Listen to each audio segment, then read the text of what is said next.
근데 지금 상황을 보시면 윤석열이 입당을 했는데 결과적으로 보면 객관적인 사실로 보면 줄리라는 뭐 장모권이나 줄리라는 그런 거를 캠프 쪽에서 막지를 못하고 또 이제 뭐 물론 그 캠프 쪽에 뭐 장제원이부터 뭐 이런 사람들이 입김이 갔겠죠. 우리가 그 정도는 막아줄 수 있다. 이 지금 문재인 정권의 정무를 여지까지 4년 넘게 임기 거의 끝날 때까지 맡았던 사람을 끌고 와가지고 지금 이렇게 대선 후보로 이렇게 밀고 있는데 저는 솔직히 여러 번 수차례 말씀드렸지만 국민의힘 당이 잘하는데 그러면 이러면 안 돼요 할 수 있지만 국민의힘 당은 애초부터가 탄핵 세력들이 주가 돼가지고 그 당을 장악을 하고 있기 때문에 예를 들면 뭐 김무성, 유승민, 뭐 정의아 등등 뭐 이재호부터 많이 있지 않습니까?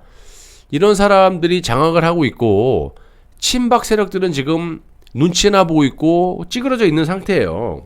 아무튼 그런 상태에서 지금 윤석열 전 검찰총장하고 문재인 그 정말 사냥개들을 불러다 놓고 무슨 꿍꿍인지는 모르겠지만 어찌됐든 불러들였단 말입니다. 그런데 윤석열 같은 경우는 지금 일단 들어온 다음에 예를 들면 객관적인 사실로 보면 줄리라는 것 때문에 이거를 막아줄게 들어와 이 정도는 막아줄 수 있어 그리고 들어갔다고 치면 이 박근혜 대통령에 대한 탄핵에 대해서는 어떻게 할 거냐 이 문제가 있는데 그래서 홍준표 의원이 계속 거기에 연일 지금 공격을 하고 있지 않습니까? 근데 오늘 보시면 이 이준석이가 지금 여러분도 아시다시피 자기 주관적으로 당을 이끌어가는 당대표의 커리어가 있는 건 아니지 않습니까? 지금 유승민의 퀴즈로서 뒤에 홍석현이나 조중동에서 써주는 대본을 읽고 있고 유승민이 직접 나서면 안 되니까 자기의 아바타격인 정말 생각 없는 이준석을 당대표로 만들어 놓고 뒤에서 리모트 컨트롤을 하고 있는데 꼬셔서 들어왔단 말입니다. 당으로 들어왔는데 국민의힘 당의 제1야당의 대통령 후보로서 끌어들이는 거 말고는 뭐 있어요? 죽이려고 들어오는 건 아니잖아요. 최재형이나 윤석열을. 그런데 오늘 보시면 김진태 전 의원을 이 검증 단장으로 임명을 하면서 검증을 한다 이러고 있습니다. 영상을 한번 보여드릴게요.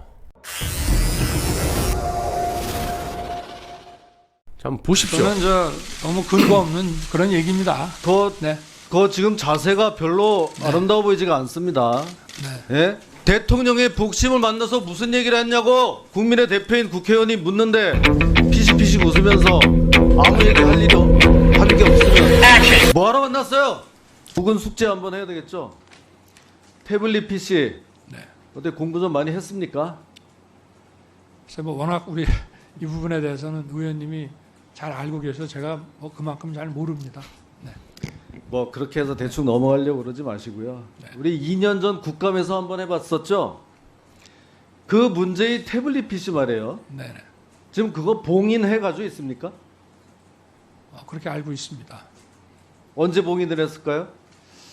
그거는 제가 잘 모르겠습니다. 무슨 봉인을 했겠습니까? 어디 있어요 그 태블릿 PC가?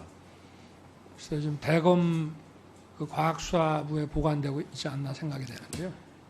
태블릿 PC를 봉인을 했다면 거기에 왜 자꾸 문서가 검찰이 입수한 뒤에도 문서가 왜 자꾸 생겨납니까? 대답해 보세요. 그래서 제가 이제 봉인이란 게 뭐예요? 뭐가 하나 딱 나타나면 이런 게 입수가 되면 이거는 그대로 딱 묶어서 그대로 봉인을 하고 이거를 전부 사본해서 이미징이라고 한다면서요. 사본해가지고 그걸 가지고 분석하는 거 아니에요. 근데 이거를 포렌식을 했더니 왜 여기 문서가 자꾸 생겨나고 있어요? 어떻게 설명할 겁니까? 그때 이제 의원님께서 그걸 물어보셨는데 제가 그 부분을 잘 몰라서 이제 답변을 못 해드리고. 지금 답변해 보세요. 우리 차장이 아마 대신. 지금 답변해 보시라고요. 그러니까 그게 이렇게 열면은 생성되는 그런 문서라고 제가 들었습니다. 자, 그렇게 했는데 이걸 지금 봉인했다고 답변했죠? 그런 거로 알고 있다고 말씀을 드렸습니다. 봉인하면은 이거를 여는 게 아니에요. 네. 분석은 이거를 다운받은 이미징한 그거를 열어서 분석을 하는 거예요. 네. 근데 여기에 왜 자동 생성이 되냐? 그거를 물어본 겁니다. 그럼 봉인을 안 한 거거나 네. 뭘 거짓말을 하신 거거나 그런 거죠. 그 부분 한번 제가 좀 파악을 해보겠습니다. 아직도 2년이나 지났는데 아직도 공부가 안 됐어요? 죄송합니다. 자, 이렇게 이거를 가지고 자꾸 만지니까 어떤 일이 생기냐 하면 패턴이란 거, 잠금 장치. 그래, 최서원 씨가 쓰던 거다. JTBC에서 갖다 주니까 검찰 직원이 이걸 잠금 장치가 돼 있습니까? 하니까 돼 있다 그래. 자, 뒤에 좀 저리 좀 가보세요. 지금 인사청문회예요, 이거는. 어? 자, 그러니까 이거를 열어보라고 하니까 어떻게 열었어요? JTBC 기자가 패턴을. 응? 글쎄, 그 당시 제가 그 일기 국정농단 수사팀에는 없었기 때문에 기억이 안 나요? 네, 그건 잘 제가 모르겠습니다. 가르쳐 드릴까요? 네. JTBC 김필중 기자가 이걸 가져와서 한번 쫙 L자로 이렇게 해보니까 탁 열리던데요? 이렇게 답변을 했어요. 좀 이상하지 않습니까? 예? 일자로요? L자, L. L자. 예. 네. 한 번만에 딱 열리더라. 네. 이상하지 않냐고요.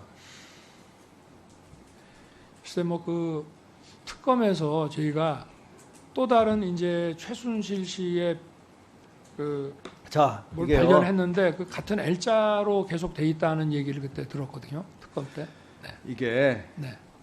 L자로 한 번만에 이게 패턴이 열릴 확률은 39만 분의 1입니다. 네. 거기에 대한 논문까지 있어요. 내가 다음 보충 질의 안 할 테니까 한 3. 일단 1분 서시고 이게 서시고 또 제가 자, 한 번만에 이게 열릴 확률 39만 분의 1. 그거를 검찰이 그냥 받아가지고 그러셨어요? 이렇게 지금 수사를 한 모양인데, 자, 문제는 여기에 그치지가 않습니다. 다음, 그 앞에 그거 한번 보세요. 국과수에서 포렌식을 해보니까 이 태블릿의 그 패턴이 수정된 일시가 2016년 10월 24일로 나오는 거예요. 그 전부터 패턴이 된 게 아니고, 제 말이 아니고 국과수에서 한 얘기가 10월 24일이 무슨 날이냐?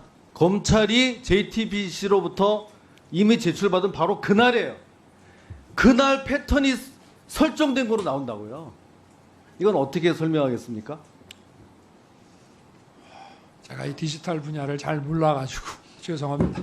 시간 좀 더 주고요. 네. 네, 그럴 줄 알았어요. 네. 이러면 이거는 완전히 그냥 그렇게 넘어갈 확률은 39만 분의 1. 이걸 이상하다고 지적하는 제가 맞을 확률은 38만 9,999분의 1입니다.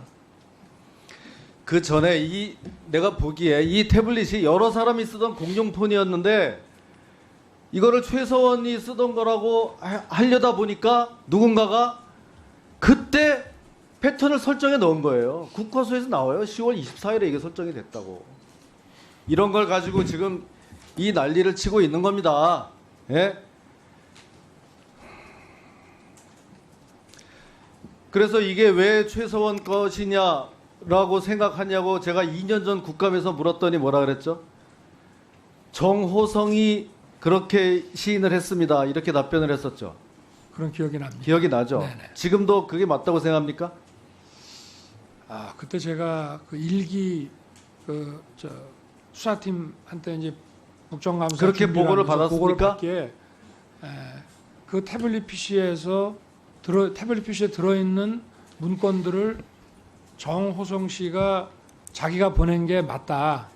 뭐 이렇게 그거는 얘기를 자기가 해서 보낸 게 맞다는 얘기지. 네. 그게 최서원이 썼다고 얘기한 게 아니에요. 그러니까 자기가 최소원 씨한테 보낸 게 맞다라고 해서 글쎄 그건 네. 자기가 얘기한 거지 최서원 씨가 그 태블릿을 썼다고 말한 게 아니라고요. 제가 나중에 조사를 해보니까 네. 그 2년 전 국감 때까지 이 정호성이 13번을 검찰 조사를 받는데, 예? 그 중에 태블릿 PC에 대한 질문을 한 번도 받은 적이 없어요. 왜? 검찰은 태블릿 PC만 나오면은 이리저리 피해 다닐 생각만 하지 정확히 물어본 적도 없어요. 그런데 무슨 정호성이 이거를 최서원 거라고 얘기를 했겠냐? 예, 정리해 주세요. 예. 아니, 1분만 더 드릴 테니까. 말씀하겠습니다. 그리고 그 나중에 법정에 가서 2016년 12월 1일 날 법정에서 이제 물어봐요. 정호성한테. 이게 최서원께 맞냐 했더니 너 그렇게 말한 적이 없습니다. 오히려 반대로 얘기를 해요. 그러니까 그거는 이제 태블릿 PC 실무를 이제 했을 때 그렇고 아마 저 자, 검사들은 예, 그 안에 정도 들어있는 합시다. 문건이 여기서 그 보는 게 정도 맞다 합시다. 하니까 아마 결론적으로 제 얘기는 뭐냐? 네. 이거는 너무 많은 사람 이놈저놈 건드려서 이미 증거 가치로서의 가치를 다 상실했고 태블릿 PC는 그 다음에 패턴 뭐 이런 것 검찰이 입수한 그날 설정이 됐고 최서원 거라는 아무런 단서가 없어요. 이 거짓 탄핵의 스모킹건 이 태블릿 PC 언젠가는 부메랑이 돼서 돌아올 겁니다. 연구 보존하기 바랍니다. 알겠습니까? 네. 제가 연일 그 태블릿 PC나 탄핵 백서에 대해서 방송을 하고 있지만 지금 그 좀 아까 김진태 의원이 말하는 거는 수년 전 얘기입니다. 그때는 확실한 팩트가 없는 상태에서 정황만 갖고 얘기를 한 건데 지금은 모든 것들이 다 드러났어요. 그래서 제가 태블릿 사용 설명서라든지 탄핵 백서를 인용해서 여러분들에게 방송을 하고 있지만 저 당시에 윤석열 보십시오. 검찰총장 그 전에 뭐 했습니까? 서울중앙지검장이잖아요. 중앙지검장이 어떻게 됐습니까? 투기자본 감시센터 민주노총의 핵심 단체 투기자본 감시센터에 의해서 윤석열이 저 정도면 사기 조작 날조를 할 수 있다고 생각해서 좌익들이 실명을 거론하고 투기자본 감시센터가 박근혜 대통령을 최초로 고발했던 단체입니다. 그러면서 성명을 통해서 최동욱과 윤석열이 실명을 거론하면서 수사팀장에 임명을 해라.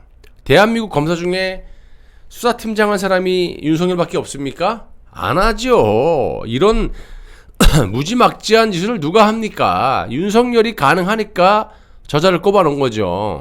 온갖 조작 날조로 다 박근혜 대통령을 탄핵을 시키지 않았습니까? 저 말하는 거 보세요. 대꾸도 못해요. 자, 이미징 파일이라는 거는 이 지금 최순실이가 실사용자라고 해가지고 그걸 국정농단을 했다, 뭐 공모를 했다, 뭐 이런 식으로 지금 엮어갖고 JTBC에서 조작 날조 보도를 해갖고 이게 전 국민에게 퍼져가지고 이게 촉발이 된 거잖아요. 자, 저 당시에 김진태가 지금은 좀 노선이 좀 희한하다고 생각할진 모르겠지만 본인의 정치 생명이 왔다리 갔다리 하는 그런 입장에서 당시에 유일하게 검찰총장의 청문회 때 태블릿 PC 검증을 했던 사람이에요. 아까 같이 영상을 보여드렸지만 그 누구도 이 탄핵에 대해서 이 탄핵 세력들이 검증이라는 그런 단어를 붙이지도 못할 만큼 뒤에 숨어서 아무것도 못했는데 그래도 김진태 의원이 저렇게 드러난 사실을 가지고 공격을 했던 겁니다. 근데 지금 제가 이 800페이지에 가까운 책을 갖고 인용을 하고 방송을 하면서 나름 공부를 하면서 느꼈던 거는 저도 판단을 하는 거죠. 이미징 파일 5개 중에 국가수 검찰에서 포렌식을 했는데 이 검찰은 조작 날조고 이 국가수에서 나온 포렌식이 다 들통이 났고 팩트가 드러난데도 불구하고 배짜라식으로 나온 거 아닙니까? 당시에 포렌식을 해가지고 이미징 포렌식을 해서 이미징 파일 5개 중에 4개, 그러니까 상식적으로 봤을 때 가장 중요한 그 파티션을 다 증거 인멸을 한 게 누굽니까? 검찰이죠. 그리고 나머지 하나 남은 것도 김민정 그 공판 검사가 주라고 해서 허락을 하고 당시 법원에서 주라고 검찰에 명령을 내는데도 불구하고 검찰에서 배째라식으로 안 주고 지금도 안 주고 있습니다. 홍성중 검사라고 제가 말씀드렸죠. 홍성중 검사가 아직까지도 5개 중에 4개 이미징 파일을 지들이 증거 인멸을 해놓고 하나 남은 이미진 파일조차도 안 주고 버티고 배째고 있는 게 홍성중 검사예요. 앞으로 어떻게 검증을 할지는 모르겠지만 본인의 정치 생명이 왔다리 갔다리 할 건데 어떻게 하겠습니까? 이런 사람을 검증 당장으로 했을 때는 제가 봤을 때는 이 윤석열을 내치는 어떤 그런 구도가 아닐까. 이거는 빼박이죠. 그 줄리하고는 장모 사건 이런 거하고는 또 윤우진이라는 거에 관련해서 이 변호사법 위반, 위증죄, 그리고 아까 같은 그 검찰총장의 청문회 때도 윤석열은 위증을 너무 많이 했어요. 이 좌익들이 너무나 치밀하게 공격을 해왔죠. 그래서 애초부터 청와대의 민정수석을 허리를 댕강 잘라놓고 작전을 수행했기 때문에 이게 청와대에서 대처할 방법이 없었던 거예요. 그런데 지금 4년 후에 지금 이런 드러난 사실들을 봤을 때 정말 웃기지 않습니까? 아까 그 영상 보면? 그때 당시에는 어떨지 모르겠지만 일부 김진태 의원은 그 일부의 어떤 그 드러난 사실 갖다가 질문을 하는데도 쩔쩔매잖아요. 아까 영상 보셨잖아요. 근데 앞으로 홍준표 의원이 됐던 최대집이 됐던 이 공격을 어떻게 막겠습니까? 또 국민의힘당 내부의 친박 세력들의 질문을 어떻게 막아내겠냐고요. 맘만 먹으면 그냥 한 칼에 가는 거예요. 지금 윤석열의 저승사자를 더군다나 이준석과 별로 친하지도 않은 김진태 전 의원을 검증 단장으로 앉혀놨다는 거는 윤석열을 내치겠다라는 거죠. 객관적으로 봤을 때 이준석이를 택해가지고 지령을 내린 거다. 그래서 지금 입당과 동시에 검증 단장을 김진태 의원으로 했다라는 건 이건 완전히 빼도 박도 못하게 윤석열을 그냥 올가매겠다. 이런 걸로 보입니다. 이거 말고는 답이 없죠. 안 그러면 김진태 의원도 한통속이던가. 여러분, 빵식입니다. 항상 감사한 마음으로 방송에 임하고 있습니다. 매우 힘든 하루하루를 살고 계시죠? 저도 똑같습니다. 힘든 환경 속에서 혼자 고군분투하고 있는데 십시일반 빵식이를 도와주시는 분들도 계십니다. 빵식이 TV 제작에 많은 아주 큰 도움이 되고요. 구독과 좋아요 그리고 댓글도 많은 힘이 됩니다. 또한 후원 계좌를 통해서 도와주실 수도 있겠지만 매 영상 보실 때마다 영상 아래 이 하트 모양으로 슈퍼 땡스라는 그런 곳을 클릭하셔서 라이브 그 슈퍼챗처럼 응원하시는 방법도 있습니다. 매월 990원부터 힘되시는 대로 멤버십 가입을 통해 가지고 응원해 주시는 방법도 있어요. 자, 구독 버튼 옆에 가입을 누르시면 되고요. 하다 힘드시면 가까운 매장에 가시면 5분도 안 돼서 해결해 준다고 합니다. 자, 다소 부족한 부분이 있으시면 여러분들이 언제든지 이 댓글로 질책을 해주시면 겸허히 받아들이고 수정해 나가도록 하겠습니다. 거짓 없는 방송, 소통 방송, 애국 방송, 빵식이 TV가 살아야 나라가 산다라는 각오로 열심히 진실된 방송 제작에 힘을 쏟겠습니다. 시청자 여러분들, 구독자 여러분들 진심으로 감사합니다.